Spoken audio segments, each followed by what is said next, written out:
We are in Bowling Green, Kentucky at a very special place for car enthusiasts that has an antique mall named for it right across the street. So we're going to do some looking at really cool old things today. This is the Corvette National Museum. Corvettes have been made in Bowling Green for a number of years now, and it is the pride of the town.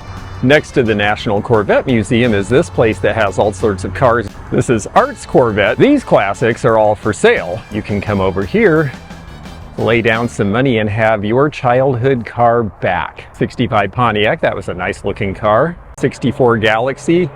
Here's the Corvettes in all the colors. Well, okay, red, white, silver. There is this two-tone job from around 1980. So for the car enthusiasts, this is a lot of fun.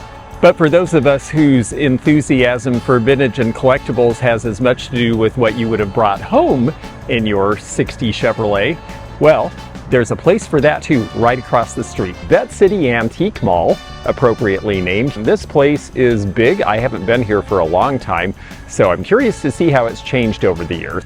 Well, this place is certainly extensive, and I have to say it has cleaned up some since the last time I saw it. This is a really interesting lucite purse with this drop side, and then you've just got that little section in the middle. They have it priced at $85.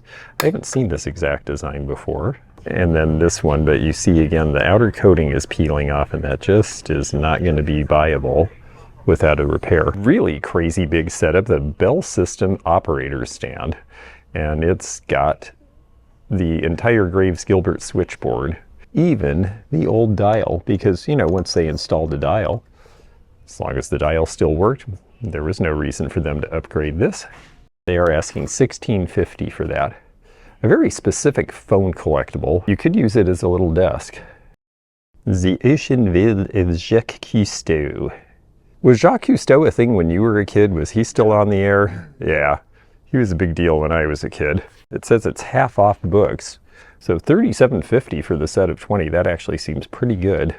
Full sets of these are selling in the $50 to $75 range. So at the half price, well, that's actually a pretty good deal. And this is how this squiddly fishy thing feels about Jacques Cousteau. Well, here is some 80s furniture with the mirroring and the Neo-Deco revival, and it's 40% off $200, so that is only $120 for the three pieces, including this and this, the end table, and oh, I see the pedestal, which doesn't necessarily have anything to do with it, but they look good together. Oh yeah, well, it's that old press board from the 80s, that's for sure. A lot of this didn't hold up very well, but the pieces that are left, if they're a good style, are starting to sell. Looks like a bit of, what, 70s or early 80s greeting cards? So read it. The way you're built. I may run for building inspector, oh my. Yes, that sort of tawdry 1970s humor. With that person, that thing. With the sort of naked person in a hat, yes, that was definitely a thing. Okay, what is that referring to? So you cut out, huh? I have a few well-chosen words for you, probably goodbye and we're sad. Please hurry back, aw. That's what cut out means? Cut out, like I'm going to cut out now. I'm going to leave. Like leave town? Well, like leave where I am right now, yes. Now this place is really big and there is antique and vintage in it, but they do mix things a lot. So you are going to have to look through a lot of newer stuff and decorator stuff. I know it's just the way of things in a lot of antique malls now, but it does make it a little harder on the shopper. You have to be a little bit more buyer beware. So please keep coming back and checking out my channel, and I'll try to help you know what you're looking at. $35 on the whole piece, minus 20% off is $28. That's a powder pigeon planter. Don't really see that form from Hull very often. I do like those, and you could fix that easily enough. I'm thinking they should be about $125 for the pair. $210. $210 for the set. Yeah, I mean, they're cute. They're very 50s. They definitely have this crazy, wild, biomorphic look, and the shades are good, but for having to repair those, I wouldn't imagine quite such a high price. They're not really very big. And Zeno's asking, did they price it cheaper because they said it was style, even though it is actually Empoli? And the truth is, yes, they did. However, it's a really weak amber color, unfortunately. It's not a honey color, it's just very thin. So there's probably room in that, but I can't say that I find it exciting. So lots of bubbles. Yeah, lots of bubbles. Empoli, especially by then, was, you know, it was mass produced. They were cranking it out, and unless it was a nice heavy case piece, you're going to see manufacturing flaws, and this one definitely has a lot. This is a little bit different. I'm sure it glows cadmium on the edges because the Viking Amberina typically does, but this is in satin glass. They didn't do a lot of this treatment, and I actually like it because it gives it a different kind of glow. $25 seems fair on that piece. And for the true enthusiast, here is a chart with all the specs for the first 40 years. One thing they don't really boast about is the first couple of years, you could only get it as a gutless 6-cylinder, and they almost quit producing them because of it. Then they realized that what they had on their hands was a hot sports car, and they put an 8-cylinder engine in it, and everything changed. Neat old Philco Bakelite radio. It says it's untested. It's $50. If it worked, $50 these days is a pretty decent price on these. They've really gone up from there. This booth has several different pieces of Fenton glass. I like the Vasa Marina. This is a late 60s treatment. They came in various color combinations, including the blue and green. This one's $55. Down here is one of their one-piece fairy lamps. I sold one of these in the Burmese. It's nice that it's cranberry opalescent, but my goodness, they have $295 on it, and it does not even have the original liner for the candle, which means you can't really use it till you get that. This one has the old Fenton gift shop label, so this was actually bought at the factory in Williamstown. You can see that there. It's a pink opalescent hobnail, priced at $135, from about 1970 in that color. And some happy glass in this space too. Another good Fenton piece here, the cranberry hat vase. But again, at $185. I mean, these prices are full bore. Gray phone is a better color than a lot of the other neutrals. And it's $32.50. Now that seems like a pretty reasonable price, and it works. Jadeite became so popular with collectors that Anchor Hawking did reissue it. And here's one of the reissues, 9x13 casserole. But they put Fire King 2000 on the back so that you will not confuse them with your original pieces. So if you want to mix and match, go right ahead. Now there is some older furniture in here. This is an 1880s little dresser here. Hello everybody. And it's a nice American walnut. Interesting shape mirror on the harp there. And then you have the two little drawers for your gloves and your accessories, and then a 3-door chest with a little bit of a marble stand in there. And that would have been for things that you did not want to stain the wood with, like makeup or perfumes or that sort of thing. 119. 119, well, it's a good color. It's interesting, the Empoli bottles people were going really crazy for, and now they seem like they've kind of hit a level. The swung vases still seem to be going nuts though. Yeah, this one's pretty nice. The amber, I do like that color of amber because it's got more of a honey color. Yeah, some factory flaws, yep, rippling. Well, that was a factory second, definitely. 159, I mean, that seems to be what they're going for these days. Gaudy. Very gaudy, scale-like piece, and what's interesting to me is that they've used Anchor Hawking Provincial Bubble as the bowls on that. Yeah, this is the Indiana glass version. Blanco had a version about the same time similar to these, but the leaves are more deeply separated, and theirs actually sell for more. So we've just gotten inside here, and Zeno pointed this out. I have not actually seen this piece that I know of before, so let's see if there's any information about it. I kind of wonder if this was done by a small studio. It's an interesting shape. It's $89. It looks 1950s, but I see no indication of a maker name. And it doesn't have a base, especially with these little feet that are familiar at all to me. Price. It looks like Edwin Knowles or Cambridge. I'm not sure. Probably Universal Cambridge, 1930s.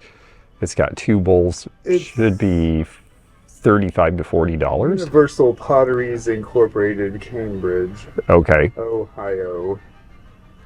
$35 or $40 for the set, I'm guessing. 60, okay.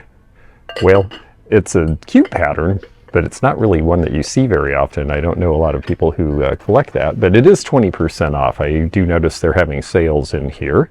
Mystery boxes are fun when it's online and it's somebody you know and you have an idea of the kinds of things that they sell and might put in a mystery box, but what kind of a mystery is going to be in a random place like this?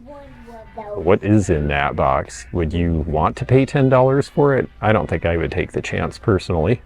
Cute little child's kitchen queen playset here with the Dutch folks printed on it. This appears to be metal on metal, and I would say from the construction and the contact paper, you're probably looking around 1960. They have $200 on it. I can't say I've ever seen this particular child-sized kitchen piece before.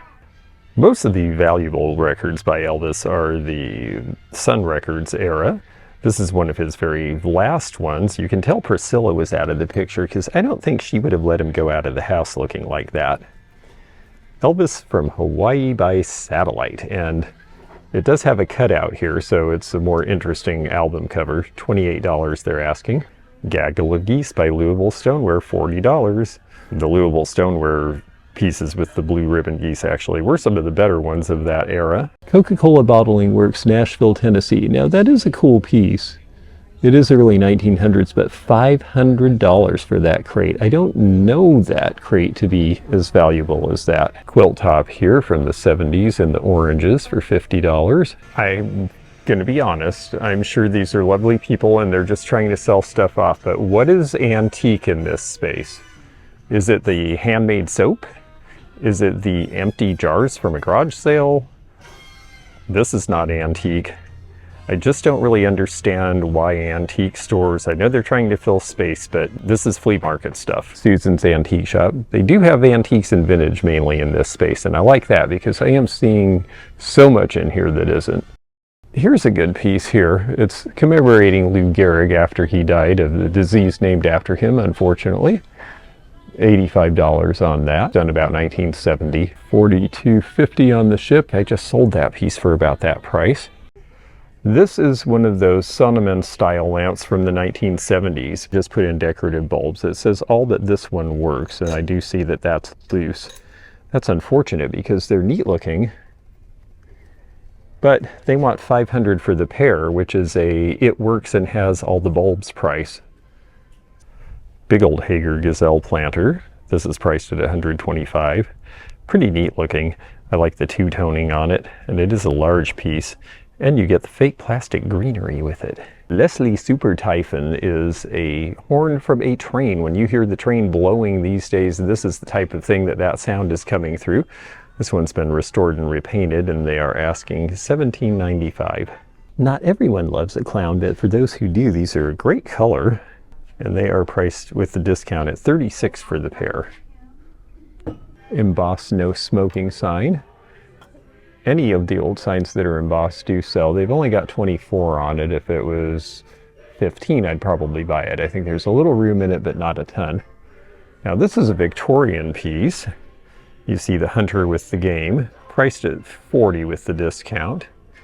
And this is made of a very light ceramic. It would have originally held matches here. Well, they definitely have the barware in here. They've got shot glasses and bar glasses and a whole lot of decanters of various sorts. Now, I have to say again, a lot of these bottles are not really selling like they used to, but there are certain ones that are pretty popular, and that primarily has to do with the cars, and particularly the hotter, faster cars like the Thunderbird, which they have 78 on. Tank is a little bit unusual. These are Ezra Brooks. Most of these were made by the Regal China Company for Ezra Brooks and for Jim Beam Ford Model A. In some states it is illegal to sell them with the whiskey in them, and so it is considered all right in this case by collectors to pour out the booze if you are in a place that does not allow that. And there is a Corvette. We are in Vette City after all. And this one is priced with the discount at about $95. And there's lots of the Jim Beam decanters. They made a ton. Some of them are really interesting. A few of them are collectible. The problem is they made them to be collected new. They said, you're going to make money, these are going to go up in value, and they kept putting out price guides that said they were going up in value, and then all of a sudden everybody realized that everybody had a million of them and that no one had ever thrown any away or gotten rid of any because they all were told to collect them. So it turns out that they're all still around. Some more Fenton glass in the back here. I like this one in the Burmese with the hand-painted roses. That one is a D. Robinson. All the hand-painted ones are typically going to be signed on the bottom, and there are certain signatures, particularly Michael Dickinson, that are more valuable than others. Now this looks like a real phone, but it's a Metello phone. This is from the mid-60s, and yes, it does turn and it makes ringing noises, and it had a stop button that isn't there now, but it does have the original instructions and discs. The way these worked was that you would put little discs in and it would play these Metello phone records, and they were like a quiz game. So you answered questions, and when you got tired of it, you put the phone down and then you put in a new disc. Nowadays, people just grab mom and dad's cell phone out of their hand and use that instead. Very fancy gold color on this Toledo Butcher's scale from about 1910. It looks like it's all in good shape, and it does seem to be working because when we take that off, well, the dial moved, so it's all there. $260 is a pretty reasonable price for one of these. It's just a big thing. You've got to have a place to go, but I see like old-time general stores and candy counters and things that actually still use these, and they're great. This creamy green color is a 1930s Ritter. This one would be a dentist chair because you can see the headrest there. I just came out of the dentist today. That's actually why I'm in town here. This is in great shape. It says they do have the handle in the showcase, and it's got all the foot pedals, so it would work. And it's priced at $300, and that's pretty low for one of these. There's a limited market for them, but they actually make really comfortable seating. I've seen people use them in theater rooms with great success. This has been rebound, but this is a very unusual book that we don't see too often. This is about the arraignment, trial, and condemnation of Stephen College for high treason, conspiring in the death of the king, the levying of war, and the subversion of the government. This is from 1681. He wasn't the first and he wasn't the last to have those feelings. 100 years later, he could have moved to the new United States of America. Letters by a Turkish spy. Oh, I'm sure that was interesting. The Royal Authors of England. I've only seen one other of these where it's the printer's type cabinet, but everything is at an angle. And the reason for the angle, of course, ooh, that one's a little loose, is that you can pull out the drawer and see what you're working with and get to it a little more easily than the flat. It also takes less space, which is kind of nice. Depending on what you're using it for, like if you're housing small collections or collections of small items, it could be very handy to have it at an angle. And then they have a lot more antiquarian books. The religious tomes typically don't sell for as much because there's a lot more of them, but some of the antiquarian books can be quite valuable, and it's interesting to see a nice selection here. We don't see a lot of this in antique malls typically. And of course, with the proliferation of books, as people became more literate, bookmarks became a present that you gave people. So this one says, "I send to thee that happy may thy Christmas be." And this one is for the public school celebration of Columbus Day in 1892. The Happy Christmas is priced at $30. I don't see the price on the Columbus Day, but those are interesting pieces that mostly were lost in books years ago. Various Pyrex fridge dish sets. The primary color is $80 for the set. They are asking more for the Amish butter print. They call this Daisy, but I don't see any daisies. Primary mixing bowls, $100 for the set. You know, these prices reflect where the market on Pyrex has gone. It's just really, really popular now. Everybody grew up with this stuff.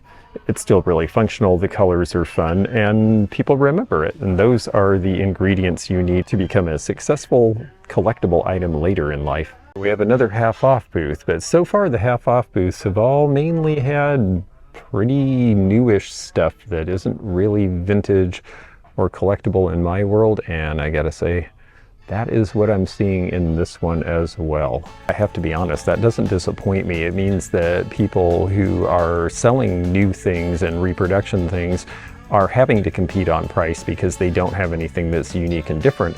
The people with the antique stuff in here, I don't see big discounts because they're selling what it says on the sign outside that they're selling here. This is the sort of thing you look at and say, oh, rusty farm junk, but there are actually interesting things that people do collect in all of this. For example, anything having to do with old gears, grinding machines. This is a cider press. It is priced at $65. It's from right around 1900. The old bell here is nice because it's a small size and it's got the hanger and the swinger there, and it's priced at $95, which does not seem terrible considering a big huge heavy bell with the hanger would be 3 times that price. Please stop using the term rare for things that are not.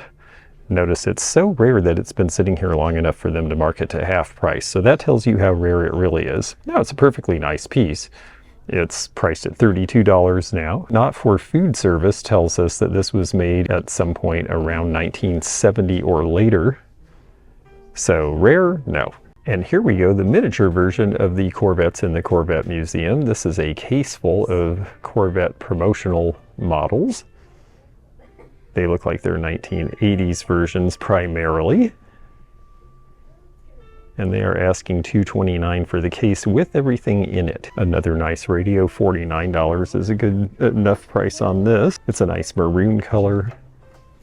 If they were having a little bit of a discount, I'd probably be interested in this.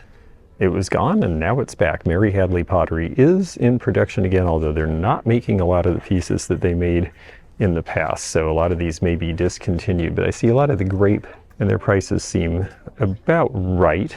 $42 for the big chop plate, $69 for the big platter. Cute designs. One of the ones I like the best is over here. The cow and pig. That just says folksy and country and everything that Mary Hadley pottery was about. And when you get to the bottom, you're at the end. $82 on that, and there's the M.A. Hadley signature there. Bunch of old Tonka toys. I like the Structo concrete mixer up in the left corner there. $89.50 seems like a pretty good price on that. It looks like it's in pretty good condition. 20th century screens sell from time to time, and I like this one because it's the peacock, and a lot of people who might not necessarily be interested in a more strongly Asian design would like this because it works into a lot of other decorating motifs. It could be tropical. It does have the chop marks of the artists on the bottom, and it is priced at $785. L.A. Smith Emerald Swung Vase. We saw one of these in amber in one of the other locations, and more Pyrex, but I wanted to show you some of these Pyrex pieces because we don't see them quite as often. The Starburst is a really hard pattern to find. They're asking $800 for that piece, but it is scarce. And I like this because even though the custard cup set is not super exciting by itself, it's got the original store holder. And that's pretty neat. They are also going to have a Pyrex swap coming. And since there's a lot of Pyrex in this mall, I suspect you'll meet some of these dealers. This is another pattern that is interesting with the black tulips, $65 on that. On the other hand, they have 2 cocktail mixers in here for only $20 a piece. And for me, where I sell, that's a pretty good deal. So I think we have a sale. And I feel a little better. It took me years to be persuaded that Catherine Holm is not a person. Catherine Holm is actually the factory in Norway where these bowls originated. But they do have the prices right because Catherine Holm bowls with the enameling and these designs are very, very collectible now. And here's a very handsome floor model phonograph from 1919. This is the Edison with the nice arch design. Down under here you have, and this was locking by this time, I guess, so your kids couldn't get into it, but there is where the drawers for the record storage are. And there's even an Edison record or 2 in there for you to play. The Heaven of Your Love. Aw, that sounds awfully nice. These are the big, thick, old 78-speed records. This booth has a fun look. A lot of 1950s era tins that we see fairly frequently, but they look good in a display together. And they've also got a nice little dovetailed wood box here. And it says that this was actually made for the Boston Rubber Shoe Company to ship their stuff in. Looks like someone made themselves a little lift area there and used this as a toy box in later years. I'm not sure what your repurposing of these old tractor fender pieces would be, but they are cool looking. International 300 utility, and this would have been the 3-piece engine hood. So you've got the piece down the middle and then the 2 side pieces that fold up. like the old-time cars did. Oak Tree brand pocket and hunting knives. This is actually a pretty decent case. If you knew someone who was collecting these, this would be a must-have. And they even have these two little later pieces that somebody set in for good measure. So you're getting a little bit of a twofer there at 75 bucks. This is cool. This would have been in the post office in 1968. They put out a stamp that was commemorating the 50th anniversary of airmail, and this poster would have helped commemorate that as well. U.S. airmail ended up being a big scandal. It turned out that lots of the original contracts were given in sort of sweetheart deals, and it all had to be undone. It took a long time for them to get airmail to work properly at first. Well, we are in the right place for this. This is the list of Kentucky Derby winners through 1978, and this is an advertising for Kessler. It's 20% off, and that's going to make it about $90. These are cute here. These are Carlton ware. This was a condiment set. This would have originally had a lid. Unfortunately, it's missing because that's a great price otherwise. And then this one is the napkin holder. So she's got the hole in the back. There's the Carlton ware mark. You see the Australian design registration applied for. And what that meant was that they would apply for patents on their designs in Australia because Japan had a deal with Australia that they would not copy Australian designs, but they did not have the same deal with England. Now, some people want these with the boxes, but this is Swarovski crystal. It does have the swan mark on the bottom. It's very faint. You may or may not be able to catch it in the light there. There it is right above the glare bar. But this little piece is worth about $25. You can see the way it catches the light nicely. And they have it priced at $12.95. So that's a pretty good deal right there. Might have to take that with me. Gotta love this little guy, the Sonnet wrist radio. Dick Tracy had a wrist radio, and then it became an idea that stuck in people's minds until they actually made them. This one was done in Hong Kong sometime around 1970. If there was any way to tell that this worked, it might be rather collectible as a transistor radio at $25. Well, this space is cute and vibrant and has some fun things. $45 for the three-piece set. What's nice about these is you just put in whatever you wanted and you could see it, so it didn't have to specifically be for coffee, tea, or flour, which makes it a little more functional for modern living. This is a fun acrylic napkin holder and trivet set for $35. The original fondue. And then back here they've got the $10 and under shelves, but unfortunately that Tupperware beverage set, which would be a great deal at that price, is above the shelf, so it is not on sale. Great funky flower design on this stool from about 1970, but it's had a tear in it, unfortunately. It's only priced at $49. They took that into account. Well, I ended up with a cocktail shaker for New Year's, and now we're down the road to another big place just like this, so we're on our way. If you enjoyed this video, check out this one. Also, click thumbs up to like this video and check the description for information about our Patreon, our memberships. We've got a lot of different levels with different perks and bonus videos and early content. Also, please do check out our website, theantiquenomad.com, for appraisal help. And we'll see you again for more adventures in the antique and vintage community soon. Bye for now.